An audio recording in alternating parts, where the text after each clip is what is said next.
Hey TV fans, we return to the 1980s and we return to Stranger Things. Board now back with Rachel McDonald.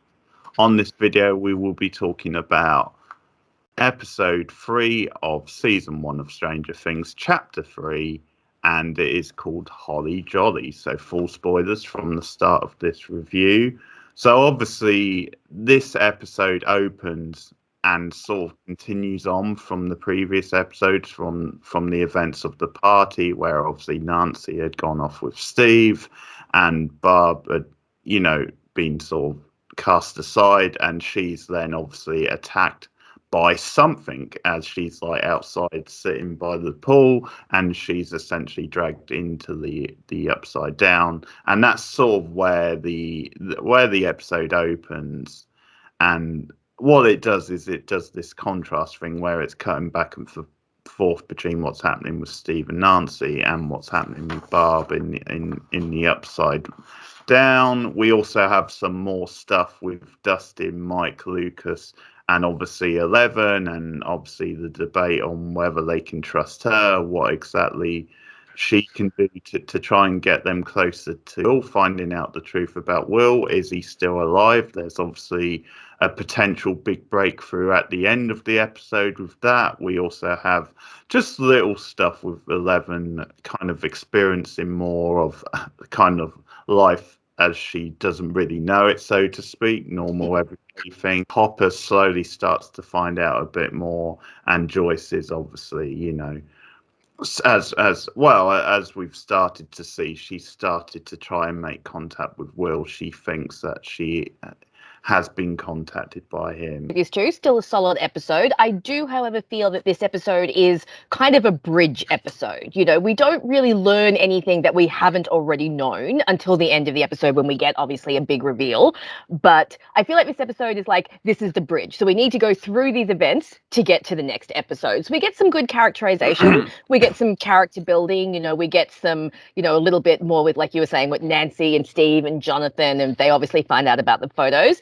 I do like seeing 11 like walking around the house and looking through the house and seeing all these, experiencing, like you said, all these things that she's never experienced. I love when she picks up the phone and she hears the dial tone and she just kind of mimics the dial tone back at it. Like she's like, and like that's really cute. And then she wanders into Nancy's room, and she's a young girl who's never experienced girly things. So it's like a big experience for her to walk around Nancy's room and see all of her pretty things, see her music box, see her photos. So again, Millie Bobby Brown is just blowing me away. The amount that she can do with just her face is insane. And we talked about this, how child actors usually are not this good because they don't have the life experience to draw on. But the fact that she can emote so much with so little dialogue is just, really good. I think Joyce in this episode is, like, again, just feeling really sorry for her because she's almost, and we'll see this as we go into the next episode as well, almost like a Cassandra truth. Like, she knows that Will is out there. She's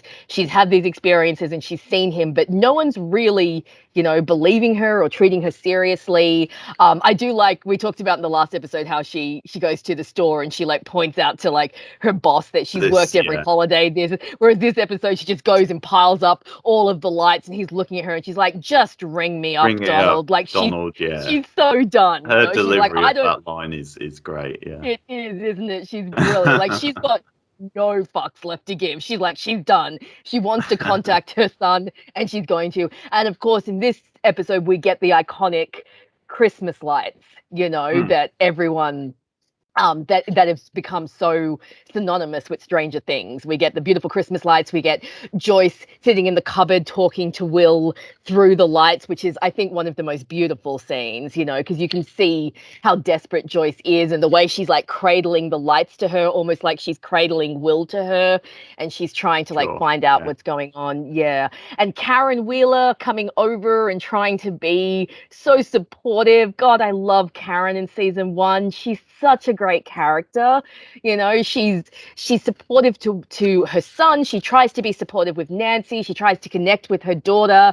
You know, when Nancy comes home after having been at Steve's, Karen can obviously tell something's been going on, but she doesn't push it. She's just trying to be there for her kids, and you can tell there's definitely a disconnect between her and Nancy, and even her and Mike. So overall, I thought this was a good episode, but we obviously don't. I think this was, like I said, it's what I call a bridge episode. It's basically just there to get us to the next episode where more things will happen. Because the next one's a bigger episode. Is a big one, yes, yes.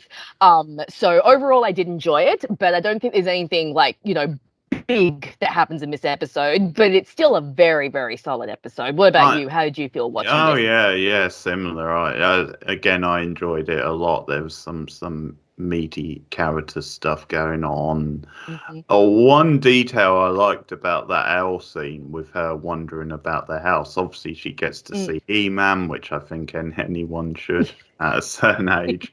You obviously get the touch of the Coca-Cola advert, which reminds her of a past experiment. So again, that's good connective stuff. But one detail I liked about the scene also is that when she's looking in Nancy's room at the photos, there's a photo of Nancy and Barb there.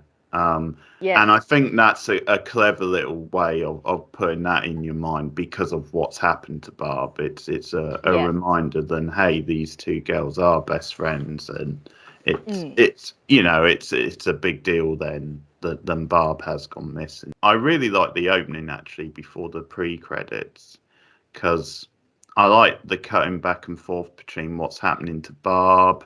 Yes. I think the actress, I forget the name now, but Shannon Posey or something, or Push or something like that. But she's really good in that scene. I think her reactions, because it does feel quite natural, and how you maybe if you did wake up and you're in like this sort of place and you've been obviously taken out of reality, and I'm not quite sure if she's meant to have died at that point, or if it's like somewhere that's in between the worlds, or if she's like, if she dies later when the monster sort of gets her. But I got the impression that she doesn't die here, that this is just her being taken into the Upside Down, and that she then dies later on in the I guess that makes some sense, because obviously the idea is that Will's in the Upside Down world, but he's sort of natural the way you might react if you're suddenly put in this other dimension. Definitely.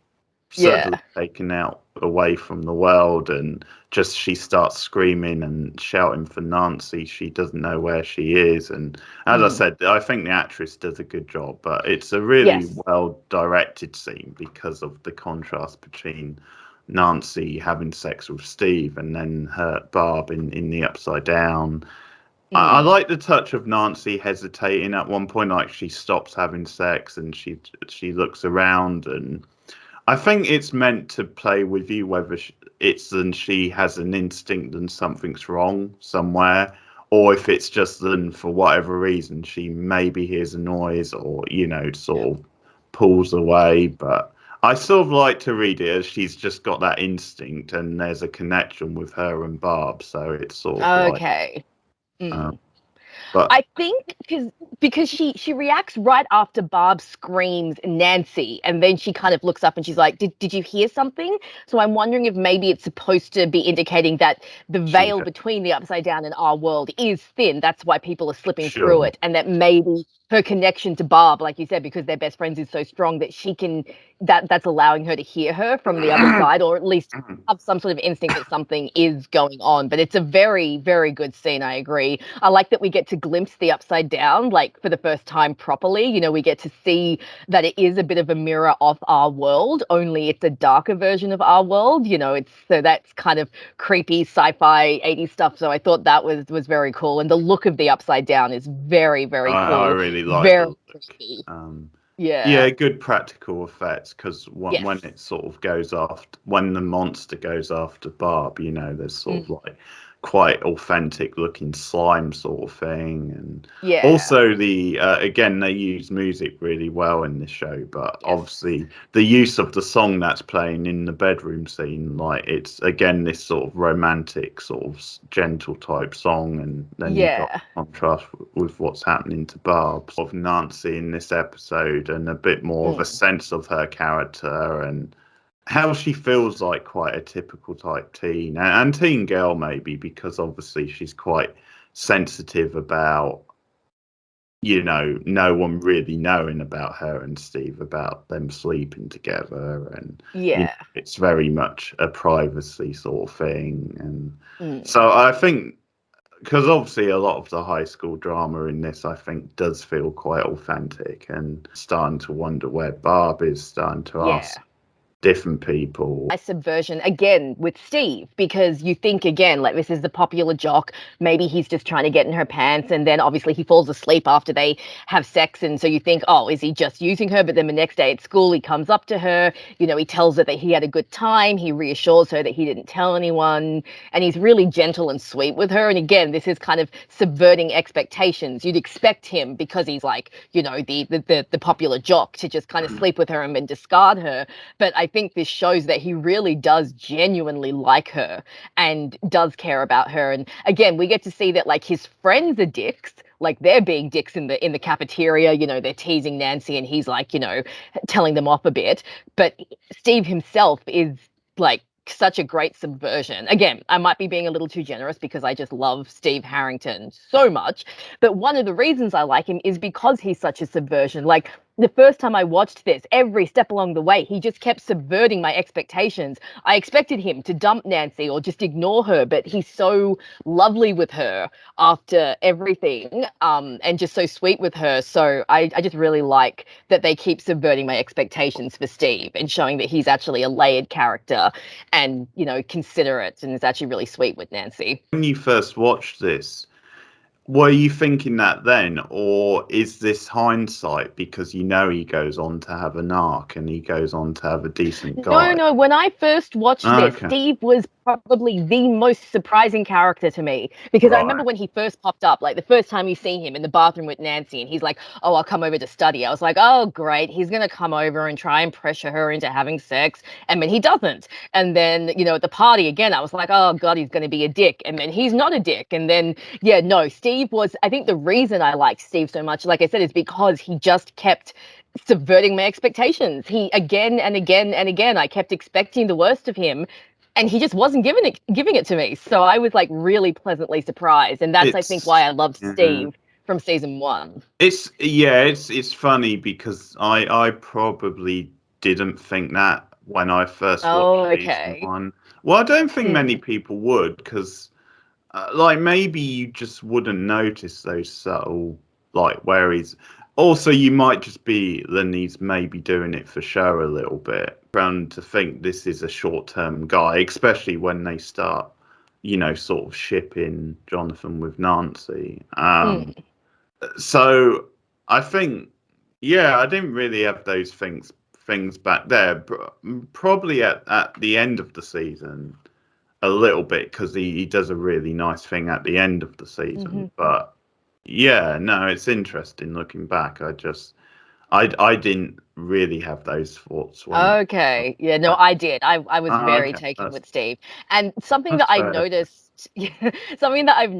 now this I noticed in retrospect, is because obviously in this episode they discover the photos that Jonathan has taken of them. He goes into the dark room, and another girl comes in as he's developing the photos, and she goes and tells Steve about them. And they are, understandably upset that Jonathan has been creeping around and taking photos of them. And Steve is a bit of a dick, and he drops Jonathan's camera. Again, it's definitely an extreme reaction, but if I found out that someone had been taking photos of me and my girlfriend while we were having sex for the first time, I would be upset as well. So, but if you watch closely, Steve drops the camera, and then the second that he drops the camera, his face changes. It's like he instantly realizes, I've gone too far. And he's like, okay, no, let's just go. Whereas his friends stay in mock Jonathan a bit, but he's like, he drops the camera, he realizes he's gone too far, and he's like, okay, let's go, we're done. So it shows that he's upset and angry in the moment, but he's not like a bully like his friends are. He's reacted out of anger and then kind of gone, okay, shit, let's just leave now. I don't know. I don't know. I think you're stretching a bit there. I think in that scene he is a bully because I think he does it in quite a mocking sort of way. Grant you, he's not as bad as his friend, but I mean, I think in that scene he probably leaves. Well, A, because there's a football match starting or something, and B, because he'd sort of made his point, but. That's the way the scene played more to me than he was actually making a point. I don't know if I would necessarily say he planned it beforehand, but it did come across more as bullying to me. But is it bullying if you're reacting to someone invading your privacy? Because that is basically what Jonathan did. And you see in that scene that he did take photos when they were partially dressed, which is like really creepy. like I said, like if because as we said last week, I think, which again is definitely crossing the line, but I think the only actual intimate scene he took, I think, was Nancy in a bra. I don't think there was anything beyond that with those again two. though, creepy. Oh no, I agree, and it's sort of, we obviously had a little bit of a debate on why it might have been. I mean, it might have just been with the writing, they just dropped the ball, or maybe they were trying to show, Jonathan maybe is, not totally perfect, but it's one of those. It's open to readings on that one. I just think Steve went too far in a way, because also I do think he went too far. He but calls I Jonathan a pervert, which is a bit much, because I think it takes a bit more than just one incident to make you a pervert. And I guess, but again, someone's taken half-naked photos of your girlfriend without her consent, I'd probably call them a pervert too. Yeah. Well, we'll probably be having some more debates about Steve, because I definitely am a bit more generous with his character. Well, no, I am later, but I think that's the point. I suppose that's another point I would make is, if he was already a perfectly fine good guy, then there wouldn't be a lot of point to the arc. So fair enough.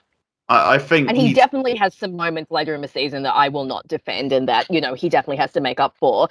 But I think that in this moment, even though he does go too far, I kind of understand his anger, and I don't think it was planned. And like I said, I do think that as soon as the camera breaks, he realizes that he's gone too far, and he's like, okay, let's go. And then, of course, when we get to the end of the season, we'll see how he ends up, making this up to Jonathan. So I'll rewatch that scene, because obviously I didn't really capture that reaction, him having the reaction after he dropped the camera. So I'll rewatch just watch his face. It's almost like you can see him just shut off and see where you go. Okay. But so we get some good stuff there and some good development. And of course, we see that Steve and Nancy are, she's obviously worried about Barb, and because Barb isn't Steve's friend, he's not quite as worried about her. So you can see the cracks starting to form a little bit in their relationship, which then goes into the next episode.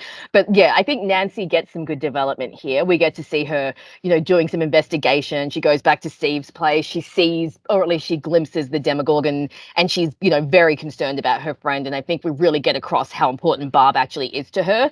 And how close they are. And that's another good suspenseful scene, isn't it? Her going to the house again, and because I like the way it's shot, how it just comes out of nowhere and you don't really see what it is. So it actually does a good job of hiding it from you. But because I think it's either later this episode or maybe the next one, she describes it to someone. I think to Jonathan as like something without a face or something, and that's the next episode. Okay, so they're almost riffing off a slasher type vibe there, more proactive than obviously she was in the first two episodes. One nitpick with this episode, and I think it's just because Lucas goes a bit far with ragging on Elle. I think he's a bit too mean to her, considering he doesn't really know her, and he keeps calling her weirdo, and It's obviously something you get past later on because they become Mm, like a group of friends and stuff. And yeah. obviously, I do like Lucas in general, but it's just maybe this episode, and I think maybe the next one where he just repeats like calling her weirdo like too many times, And and right to her face as well, and like I being think really kind of dismissive. every chance he gets, he rags on her. So Yes, I think yes. that made me not like him a little bit at I times. was like that too. I remember the first time I watched it, I was like, oh man, this kid's a little snot. Like, come on, dude. I mean, I'm a little bit more lenient now that I'm older and I see them as much younger. But yeah, I think Lucas can be a bit harsh. I think, obviously that's part of his character. He's obviously supposed to be the cynical one and the harsh one. Mike is the caregiver and Dustin's just kind of going along for the ride. He's pretty chill, but Lucas is like the suspicious, That's cynical one. But I do agree that he does get a little too harsh with Elle, and sometimes you just want to be like, okay, dude, like ease off, okay, just calm down for a little bit. And of course, we have him teasing Mike about how he likes Elle, which I think is a very cute little friend moment because that's the yeah, most stuff that's when you're definitely that age. And we something. also get to see the bullies, the introduction to the bullies this episode, where they call they not Lucas, they call Will a fairy, and they push Mike over, and Elle notices that he's got the scar, like the thing on his chin, and yeah, kids are psychos, man. Kids can be Uh, really horrible sometimes. yeah, I think one thing you get from 80s like culture in movies and TV is it's this funny sort of contrast where bullies are like the worst ever, like school kids, but They mothers are are. like the best. It's like this Yeah, weird sort of contrast. The weapons scene were funny when they're planning like the weapons, and Lucas only has like a slingshot. That's pretty slingshot. funny. It's Yeah. like you're gonna take down this monster with that. Whereas Dustin Mm. has all this like arsenal of weapons, and he has like a Yeah. nunchuck or something, doesn't he? Where did he get that from? Who's selling kid nunchucks? Come on. But it's pretty good. And then at the end, they obviously Elle is leading them to Will, and they go on their whole adventure. It's kind of a bit of a Stand By Me ET thing again, and then Hmm. she just brings them to Will's house, and it's like because we know that she's communicating with him through the Upside Down, and that he technically is there, but she can't communicate it to them. Like she's trying so hard to communicate, and like again, like you said, Lucas is just like, oh, she's just making shit up, like she doesn't know anything, and she's so desperately trying to communicate. No, he is here. He's just hiding. He's here, but he's not Hmm. here. Because how do you explain that? And then of course we get right at the end them pulling Will's body out of the water, and everyone just went, "What? But what is This, going on?" yeah, this is a really suspenseful scene, and Hmm. I think also because I'd not seen the first season for since it aired, really, so quite a few Yeah. years now. It caught me off guard. It's like, oh my God, I don't really remember this because I just assumed then, however it plays out later on. I didn't remember Yeah. this early on, then they do find a body, and obviously they Well, keep it suspenseful if it is yeah, Will, because I think you because naturally leap to it's just going to be someone else sort of thing. yes, exactly. But it turns out to actually be Will. And this is triggered by because Hopper has been investigating Will's disappearance, and they go to Hawkins' lab to try and get into the lab to Sure. see something. So obviously that alerts them that they're looking, because we know that we discover this is a cover up. But yeah, seeing Will's body at the end, and of course Mike feels betrayed by Eleven because he thinks she's been lying to him. We have the beautiful use of Heroes, the David Bowie cover. Mm. I think it's gorgeous. It just works so well. And of course, we see towards the end of the episode, both Nancy and Mike go to their mother and say something terrible has happened. And you get to see Karen actually, try to help her kids and be, the mother that she's trying to be. Yeah. So I think that's a really beautiful thing, showing that the kids, when they really are in trouble, they will turn to her, because she's obviously been trying to forge a connection with them. Sure. So it's just it's a great suspenseful ending, and it just leaves you going, what the, like, what is It's happening? it's a great cliffhanger. Yeah, it's Hmm. definitely something you wouldn't expect, and I enjoyed the scene in the library when they're researching Hopper Oh, and the librarian who he's been on a date with but hasn't called back, and uh, I mean, that actress, they really cast that really well because they just found a gem of an actress just to play that small part. Because she's like Yeah. she's rolling her eyes at him the whole time, and she said, "Oh, you could have said sorry, I didn't call. I'm a dickhead. I'm a dick. I'm a Yeah. dick." Yeah, that's And I love the deputy just kind of like looking at Hopper like, really, dude? Come on. yeah, Yeah. there's just so much looks between them, and just rolling of the eyes and different. That just makes the scene so funny, and it's It so really awkward does, because doesn't then it? Hopper almost has to like promise, "I'll go out with you again. Yeah. We just need your help," sort of thing with this, and Hmm. obviously there's definitely stuff building there with Hopper looking into like the past with the Yes. lab and stuff. And So, yeah. because they Yeah. We start get a to little see bit of a like weird hints. experiments in the past and Hmm. stuff like Yeah. that, and connected to the main sort of sign, Mm. the Matthew Modine character. Because one thing I Hmm. noticed in the scene with him and Al, you know, the scene where she like kills the two guys with the I was power. just about to start talking about that. Yeah. So we Okay, get to see the full extent of her powers in this one. It's pretty intense. yeah, sure. I mean, one thing I picked up off the scene was the way he reacts when she kills them. He sort of obviously he reacts in quite a disturbing way, but also it's a bit like a father. So it's almost like Hmm. he sees her as a bit of like a child, and he takes 100%.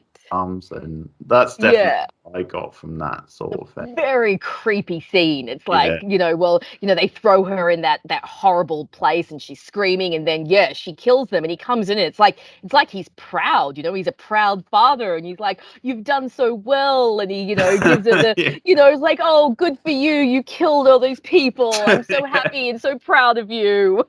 And it's like really fucked up and it makes you understand why Elle is so traumatized, yeah, sure. the reasons that she's so traumatized and so messed up because when you have that kind of relationship, I mean, this guy, Brenner, is the only parental figure she's ever known. And he is obviously horribly abusive towards her. But then when she does something horrible, she gets rewarded for it. And that's got to mess up her brain and like, her outlook on right and wrong and how the world's supposed to be. So yeah, I think Brenner as a character is really creepy. Matthew Modine is like Yeah. fantastic. He's so creepy. He's so good. And yeah, that scene is very unsettling. Like, "Oh, you good girl, come and I'll give you hugs because you murdered all these people." It's like Yeah. layers. So even in an episode where not much happens, there's still so much to discuss. And I think that's what's so great about this series, especially this first season.